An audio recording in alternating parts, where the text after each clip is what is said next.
Došlo je vrijeme nešto korisno da uradimo na ovom kanalu.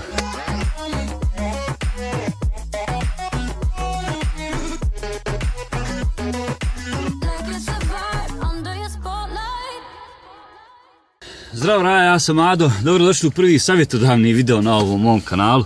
Kao što vidite, nastupila nam je zima već davno, nema snijega, ali temperature su već tu negdje blizu nule, to znači drugačiji režim oblačenja, drugačiji režim treninga. Što se oblačenja tiče, to ono, kape, šalovi, rukavice i ovi fazoni, mislim, zezam se, ne idemo na skijanje, idemo da trčimo, to znači da treba da se obučemo na određeni način kako nam ne bi bilo previše toplo, a kako nam isto tako ne bi bilo zima, jel tako? Prije tačke broj 1 želim da kažem da su ovo stvari koje sam ja pročitao proteklih nekoliko godina i koje sam prakticiram u svom treningu kad je ovaj zimski period, tako da želim da vam prenesem par savjeta kako bi vama bilo lakše, kako vam ne bi bilo hladno, kako bi mogli da nastavite svoj trening iako napolju pada kiša ili ne znam nija, snijeg bude do koljena. Savjet broj 1, oblačite se slojevito.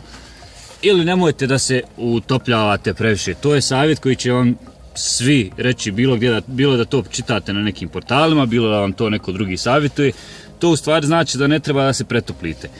Osnovno pravilo kod oblačenja za zimsko trčanje, odnosno za trčanje kad je napolju prilično hladno, jeste da se oblačite kao da je 10 stepeni toplije u odnosu na onu trenutnu temperaturu, dakle, koju vam pokazuje vaš termometar ili telefon ili ne znam ja koji već uređaj koristite da prikupite sve te informacije. U ovom mom današnjem slučaju kad je napolju 6 stepeni trebalo bi znači da u biti obučem šorc, majicu dugih rukava, evo pošto pada kiša ja sam obukao ovu nepromoćivi šuškavac i naravno kapa je jako bitna ili marama kao što je ova, ne znam nija ili neka druga, zavisi koja vam se šara sviđa. Kažu da je najbitnije da se glava zaštiti zato što od svih dijelova tijela koje pokrivamo ovaj dio znači najviše gubi toplotu i ne želite da vas onako vjetar ubije. I kad smo već kod vjetra, šuškavac ili jakna su pravo bitni, bilo da je napolju ne znam nija 10 stepeni, 0 stepeni, zato što kad se već zagrijete, kad se oznojite, nije lijepo da vas vjetar bije, jer to nikako nije dobro. Još jedna stvar kod oblačenja, pogotovo u ovom zimskom periodu kad se brzo smrkne ili kada trčite ne znam rano ujutro dok još nije svanulo, jeste da obučite stvari koje reflektiraju svjetlo kako vas saobraćaj ne progutao negdje slučajno ili namjerno, nikad se ne zna. Znači obucite se da vas drugi ljudi primijete. Inače ako je temperatura negdje oko nule, ja recimo na sebi imam kapu ili maramu kao što je ova, imam jednu majicu, odnosno podmajicu, imam majicu dugih rukava, imam jaknu ili šuškavac, dakle nepromoćivi. Dole imam tajice, preko tajica ponekad oblačim šorci ili ne. Što se tiče nogu, sami stopala, malo duže čarape i patike za trail, bilo da trčim na cesti ili na trailu, jer bude klizavo, ove patike ipak imaju malo bolji grip i neće se tako lako kliznuti kao u onim ravnim patikama za cestu, pogotovo kad je ledena podloga. A na kraju krajeva, ako vam je stvarno hladno, ako ne podnosite zimu, apsolutno nikako, ima je drugih rješenja. Ja recimo mrzim traku, ali uvijek imate tu opciju da odete u neki fitness centar, hvala Bogu imamo ih sad na svakom koraku.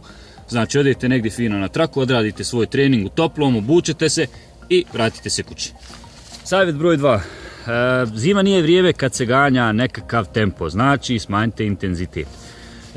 Što se tiče zime, ovo je onaj prijelazni period između dvije sezone, znači završila je ova sezona jesenja, čekamo onu proljetnu, dakle u ovom periodu od 2-3 mjeseca kad je napolju hladno, gledajte da imate kontinuitet, intenzitet toliko nije bitan, znači bitno je samo da ne prestanete da trenirate, nego da nastavite da se krećete, da radite nešto. Nije vam znači bitan tempo ovih dana, nego samo da imate kilometre i kontinuitet u nogama. A treće pravilo kad već dolazite negdje ovako kao što sam se ja izvukao negdje na planinu, to jeste suha odjeća, znači pravilo broj 3 suha odjeća. Uvijek je bitno da, znači ako već radite bilo kakav trening, nije bitan intenzitet, oznojit ćete se, bit će vam hladno kad se zaustavite, znači poneste sa sobom u auto neku suhu odjeću, nešto da se što brže presvučite, da se utoplite i da bježite kući. Pravilo broj 4. Ovo je nešto najjednostavnije što sam možda trebao da kažem prvo na ovoj listi, ali evo zadesilo se, zalomilo se pa je sad na 4. mjestu, a to je da se dobro zagrijete. Znači prije svakog treninga obavezno adekvatno zagrijavanje, jer kad vi sami izađete vani znate već kako se treste i cvokoćete, znači mišićima nije baš drago da trče po ovom vremenu, zato pripremite i za taj napor koji ih čeka, pripremite se i vi, malo se zagrijite i tek onda idete na trening. Eto ga, 4 znači jednostavna savjeta, to su one stvari koje sam ja pročitao i koje praktikujem ovih godina ovako u ovom zimskom periodu. Nadam se da će vam biti od pomoći, nadam se da ćete i vi da ih praktikujete, da se sačuvate povrijeda, da budete što jači i da uđete u novu sezonu što bolji. I da, prije nego što odim, ako vam se sviđa ovaj video, a znam da vam se sviđa, kliknite like, bude ovako tu negdje. Ispod toga piše da se pretplatite, kliknete na to, a onda pozvonite to zvono sa strane da vas obavijesti svaki puta kada izađe novi video, znači da ne propustite nijedan zabavni video, jel tako? Vidimo se sljedeći put, ćao!